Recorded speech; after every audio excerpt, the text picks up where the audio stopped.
I want to sincerely thank the organizers of this program for giving the opportunity to share a little bit. I think about 2 weeks ago, or almost 2 weeks, I was with the Palestinian ambassador in Nigeria. On Thursday, I was the person that invited pastors and lead the team of pastors to have an interactive session with the Palestinian ambassador in Nigeria, here in Kaduna. And we had a good time, and I tried to make it more clearer. They should see this problem on the basis of humanity, not whether on the basis of religion or even political. I'm not saying all these things are not involved, but primarily I spoke from the Christian perspective by trying to make them know, if you are coming from the Judaistic perspective, the professor said something that I'm carried away by it. He said the problem is Israel, and that's between Israel and whatsoever God said to them in their sacred book, or whatsoever they understand by occupying the land, which I will not go to talk on that aspect. 2, if it is the holy or sacred places, the mosque, the Dome Rock at Jerusalem, then you also come back with what Islam or Muslim believe with the 3 sacred places that has to do with Islam. 1, Kaaba. 2, the Medina, the Prophet's mosque in Medina. Then where the Prophet was taken from Mecca to the Dome Rock, where he received the 50 salat, and it was reduced to 5, which made 3 sacred places to the Muslims.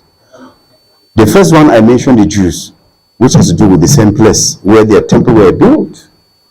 It wasn't a church that was built there. So sometimes some Christians may not understand some certain things about this, but we must make research starting from the Old Testament to New Testament, and what is history telling us, and what world politics is all about. When I'm talking about world politics, I'm talking about what are the resolutions of United Nations concerning Palestine. And like you rightly said, I think the history of Zionism, which started with Theodore Herzl around 1896-97, coming to Chen Weizmann around 1912, something like that, crossing over and begin to talk about how to get to where they are today, to 1948, when that was established. And if you're talking about the evangelical Christians, yes. What are the position of evangelical Christians and Orthodox Christian and the Pentecostal Christian? These are 3 different things again. Still, they'll still refer you back to the Bible, and especially the Old Testament. Why? Because that's where every Jew or every Israeli may try to use as a basis for what they claim to be, and United Nations Positive Wisdom World also use the same thing. Before I conclude, 3 holy places which involved that of Jerusalem for the Jews and for the Muslim, 2 outside Palestine, which is in Mecca and Medina. Here now, where is the position of Christians? We can only talk from the theological perspective that Christian can come in. And what's the theological perspective that Christian must come in? All Christians that know about eschatology, the study of end times, Christians are expecting certain figures must appear. Enoch, who was taken away from the earth to heaven, which in Islam is Idris. The second person is Elijah. In Arabic, is it Elias? Oh. Then, the third person that was also taken to heaven, Christ himself, that's Jesus. Now, this is where, if you are coming from the religious perspective, where are interests? There's no Christian interest in this. I'm a trained theologian. I'm a trained theologian from a prestigious seminary. I know my eschatology from the theological perspective. The only thing a Christian may come up to say no to some certain things, which is holistically, is this. When you go to Genesis chapter 12, verse 1 to 3, or by extension to verse 9, the call of Abraham from all the land of children to go to Palestine, or land of Canaan. These are the two words are basically used in the Bible from one time to the other. Then a Christian is always afraid to involve the anything that has to do with Israel and the promised land. Because curse is who curse you or your descendant. And blessed is he who is blessed because he blessed your descendant. This is where a Christian is afraid to talk. And they are very careful to talk. But some may have enough knowledge and understanding in the theological understanding. They can sit down and explain this basically to you. Apart from this, Christian will basically tell you has nothing to do with that because his expectation, Jesus Christ is coming. And coming from the Islamic perspective, that's the religious perspective.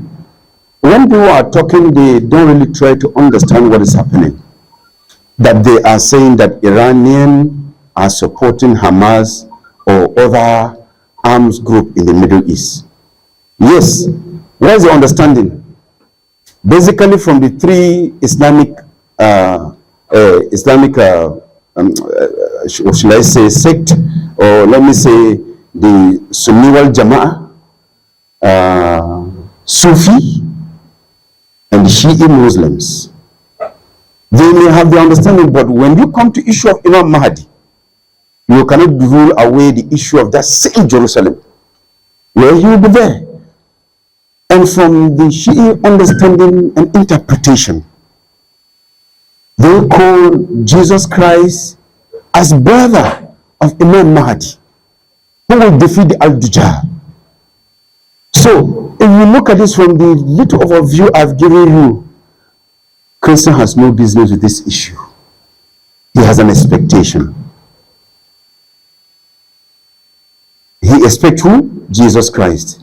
From the Islam perspective, they expect Jesus Christ and Imam Mahdi, who will find and destroy the false prophet and the Antichrist, and where justice will reign. And in Christianity, we talk about the millennial reign of Jesus Christ. That was the only expectation we were having. And we talk about the old earth and the new earth spoken in Revelation. Yes, New Jerusalem, where there will be peace for everybody.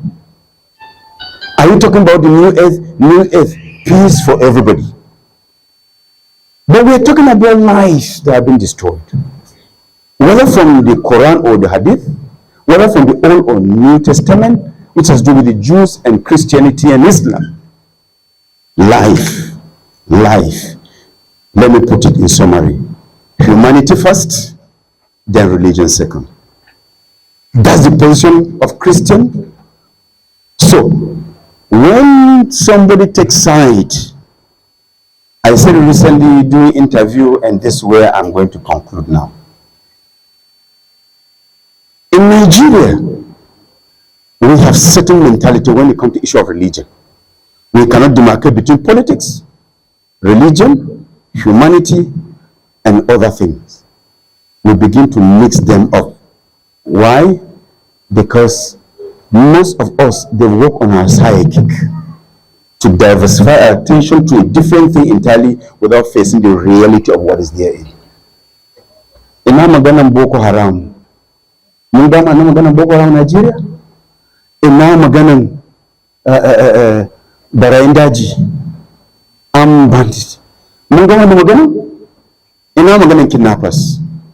What about tiny or major communal crisis, ethnic crisis, religious crisis? Is not enough for us in this country. Remember, Adam, all of us stay here, whether you're Muslim or whatever religion or affiliation you're having, we're a descendant of Adam. We should honor that first. Two, if Jews, Christians, and Muslims are claiming to have three major religions and they are all monotheistic religion, and they have all their revealed scripture, they identify their faith with Abraham, the father of faith, the friend of God. We should honor these two. It's enough for us to live in peace and harmony. May we stand for humanity and see whatsoever is happening. It is life we have been destroyed. We don't care whether it is a Jew or a Palestinian, but life have been destroyed. How do we come up to see that these things that are happening should come to an end and there should be peace? Let justice be given to whosoever that deserve justice. Thank you for giving the opportunity, and God bless you all. So as I started taking references, sending tweets, messages, I just found myself in the room from the group. Look, you are just beginning this thing because it started this week. I have been on this street for over 30 years annually. You know? So maybe I just know this. That is why you took me in the group. Thank you. Thank you for the privilege. They tend to provide objective and timely information about the real situation of what is supposed to be done. But that is done at a risk. Like I mentioned, the first speaker has gone a long way. I'm showing this simply for you to understand what he has been saying all this while. Now, this is the map of Palestine. The whole of this green area had been Palestine in 1946. A year later, 1947, like he mentioned, they carved out a state of Israel within Palestine. And then what is left was this narrow strip, Gaza, and then the West Bank, west of the Jordanian River. And the whole of it was designed by the United Nations plan. By 1949 to 1967, you can see how small Gaza has become, right? Land grabbing, displacements, torture, and things like that. Gaza has become so small from this area, right? That's just barely 20 years later, right? And then this is the West Bank. By 2012, Gaza still remained there. And in fact, even the West Bank has literally been scattered, right? So this is what we're talking about. Now, there had been wars. Now, it is important that we understand this critical historical perspective. Very, very important. And that was why I think that first lecture was very crucial for us to understand the context of the international community's involvement, which is paramount in us understanding the complexities of the Israeli-Palestinian conflict. Now, the United Nations played a pivotal role, like he mentioned, with the adoption of the UN Resolution 181 in 1947, which recommended the partition of Palestine into separate Jewish and Arab states, like we saw in the map, right? That resolution was one of the most evil resolutions that had been, because it set the tone for all that is happening today. All the genocide, all the destruction that had been happening was as a result of that resolution. Now, this resolution set the stage for the establishment of Israel and initiated the conflict, in fact. It initiated the conflict.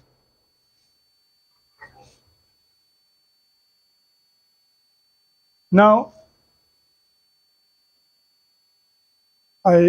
this is supposed to be a video. It's not playing. Eh? Is it's okay, it won't play. So it's still talking about that resolution 181. Go ahead. Now, what do journalists face reporting these issues? First of all, there is definitely physical danger. We all know physical danger. There is danger that is faced by journalists, and because they find themselves in a war front where there are no rules. Every war is supposed to have rules. I will talk about it later, right? But in the case of this particular conflict, there appears to be no rules, right? So they can come under crossfire risk. They can be targeted directly. They can be collateral damage. In other words, being there when a bomb is being dropped or something. Now, in this course of this particular war, there was a report that Israeli military has told Reuters, news agency, and AFP that their reporters' safety in Gaza cannot be guaranteed in this particular war, the current one.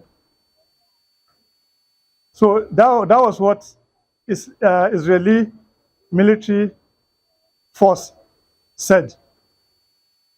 So their reporters, something is not guaranteed. And in fact, deaths have been recorded of journalists in this particular conflict.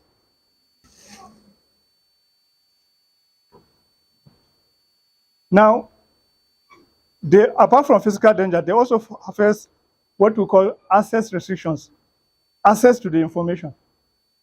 They are limited in movements. They cannot go to where they want. And there is restriction by the Israeli authorities.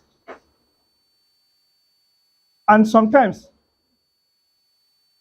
for instance, there was a report that Gaza, if you are in Gaza and reporting, then you stand the risk of being hit. There is nothing, right? So you try to find yourself working and trying to survive with lack of shelter, lack of water, lack of electricity, and of course, you know, they took off internet. They cut network completely on several locations. So there was completely no access. And this is simply to stop journalists from accurate reporting.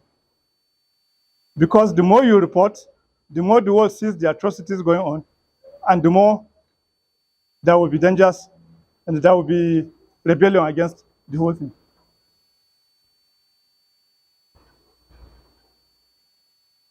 Now, there is also restrictions that tend to hinder journalists' ability to provide comprehensive and unbiased coverage.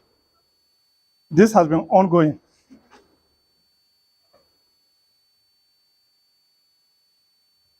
There is also intimidation and harassment, direct intimidation and harassment of journalists, right? When I say extremist groups, I'm not talking about Hamas. We have settler groups. They are also extremist groups. They are the ones that harass and intimidate journalists. If you try to report the correct thing, they intimidate you, they harass you, they confiscate your equipment, including cameras, recorders, and notepads. That has been recorded. There is also the government pressure, the Israeli government pressure. They exert the pressure on journalists in an attempt to try to shape their reporting in a particular way, leading to self-sponsorship. Some people, because they don't want to fall foul of the Israeli government, they censor themselves. They prefer not to say anything, so they keep quiet, which is better for them. There is also violence and harassment that journalists face in this particular field.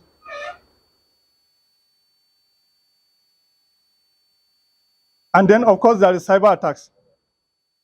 For those of you on social media, for instance, for those of you on social media, I don't know how many of you tried saying what you saw, just getting a picture, even this picture here. This picture here. If you put this picture here, there, on Facebook,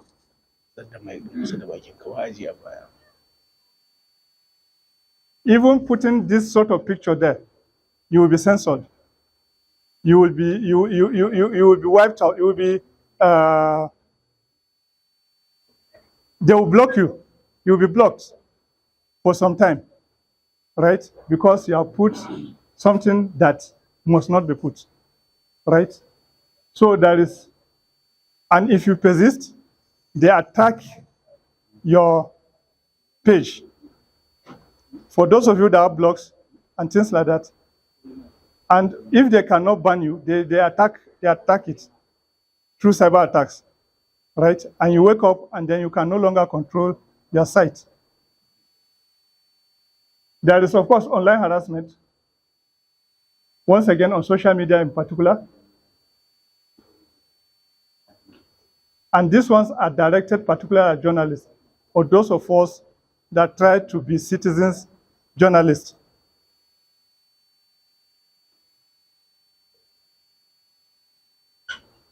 Now, we do have personal and work compromises for obvious reasons as a result of these cyber attacks.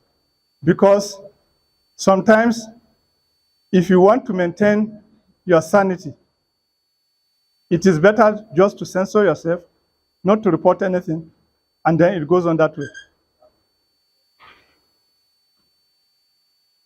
There is information manipulation. This one is so obvious. They manipulate the information that gets out, right? For instance,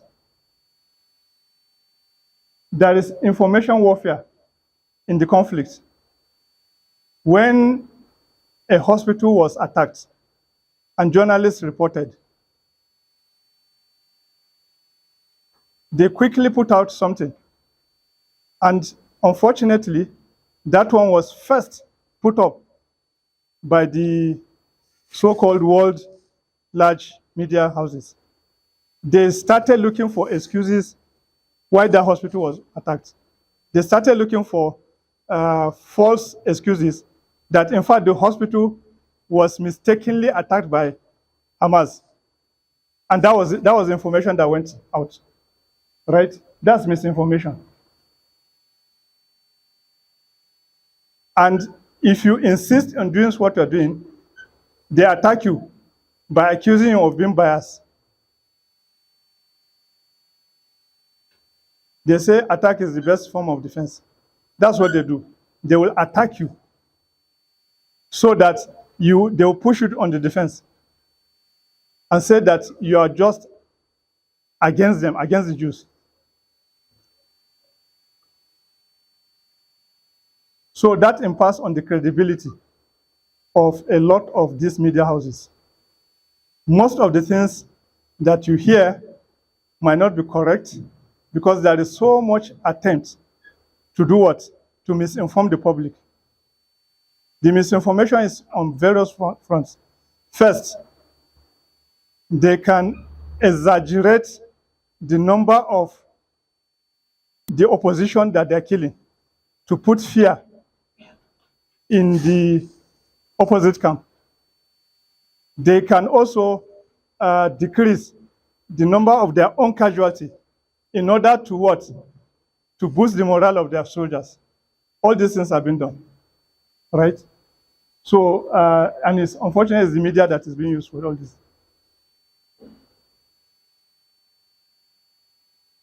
So, what is the role of journalists? The importance of journalism in conflict zone, I mentioned, is so important, isn't it? Because they tend to be the eye of the world in these conflict zones. They shed light on what is going on. Otherwise, they will have been hidden. Nobody will have known, for instance, that they attack ambulance. Yeah, last night, they said they attacked an ambulance. Now, the ambulance was attacked. The main media was quick to inform that Hamas was using the ambulance. So to justify why they had to attack an ambulance.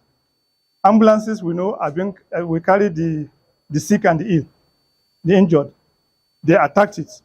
They attacked hospitals, they attacked schools. The good thing is that these attacks is not limited only to Hamas. Even the international bodies, UN, and so on and so forth, they attack them. The important thing is that the truth must not be heard, as far as they are concerned. Now, the challenge of remaining impartial is a very, very strong challenge that journalists face in the battleground. You have to be unbiased despite threats and pressures. As journalists, you are supposed to report. And this is look, to come back home here, for instance, we were all attacked, everybody knows, for instance. Now, the journalists, for fear of being accused of being supporting of the other side, they now do what? They now concoct all sorts of things, all sorts of headlines. You know, there was a clash. How do you clash between someone who is fully armed and someone who is only carrying a flag? It's not possible. But that's the headline, that's what goes on. So worse than that is going on in Gaza and the Palestine as a whole. Now, there is also international support. The international organizations and bodies, there are international organizations and bodies that speak and try to defend and protect journalists in conflict zone. You know, they keep count of the journalists that have been killed, journalists that have been injured, and things like that. In this conflict, there was a journalist that he himself was not only attacked, but his son was killed. He is not even a Palestinian, right? Because he was insisting on saying the truth. They wanted him to report it in a particular way. He said no. They found him, attacked him, and found where his family was, and attacked and killed his son.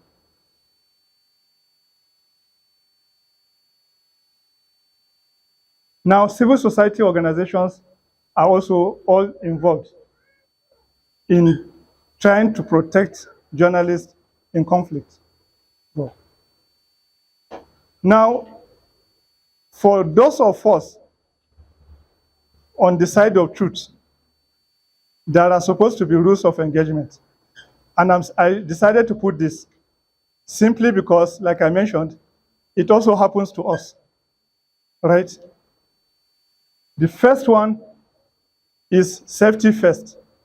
If you recall, there was a time in this country when we were having a procession in Abuja, in particular. They killed a journalist. The police shot him on the head from the back, right? And then claimed it was us that did that. It was only the autopsy report. You know, the police were on this side and they were confronting us on this side. And he was trying to cover the protest, and they shot him from back and killed him. So it was obvious who killed. It couldn't have been the people he was facing. It has to be people he backed. And that was all. But I'm saying that, please, as journalists, you should take your safety also very important. Because these people, they don't know any rules, right? So take your safety very important. Then the second one is neutrality and impartiality. You know, journalists covering or taking coverage, as insisted on this matter or reporting conflict face a lot of problems. If you have not forgotten Shirin Akra of the Press TV, she was killed for reporting, you know, the reality in Gaza. Just just of recent, the same Press TV reporter also, another Press TV reporter was